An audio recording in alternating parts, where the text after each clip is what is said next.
మంచిర్యాల జిల్లా చెన్నూరులో ఉద్రిక్త పరిస్థితులు నెలకొన్నాయి. దేవాదాయ శాఖ భూమిని ఆక్రమించారు కొందరు వ్యక్తులు. భారీ బందోబస్తుతో భూమిని స్వాధీనం చేసుకోవడం కోసం వెళ్లిన అధికారులకు ఆక్రమణదారులకు మధ్య తీవ్ర వాగ్వాదం చెలరేగింది. అధికారులపై రాళ్లు, కర్రలు, పెట్రోల్ బాటిల్స్ తో దాడికి ప్రయత్నించారు. ఆక్రమణదారులను అదుపులోకి తీసుకున్నారు పోలీసులు. దేవాదాయ శాఖ అధికారుల ఫిర్యాదుతో కేసు నమోదు చేశారు.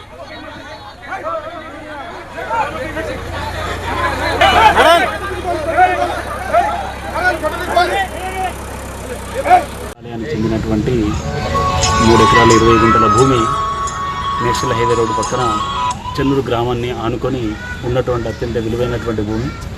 ఈ భూమిని కొందరు అన్యాక్రాంతం అంటే కొందరు కబ్జా చేసుకోవడానికి ప్రయత్నం చేస్తే దేవాదాయ శాఖ తరఫు నుంచి అధికారులు మరియు పోలీసుల సహాయంతో దాన్ని మళ్ళీ తీసుకోవడం జరిగింది ల్యాండ్ను.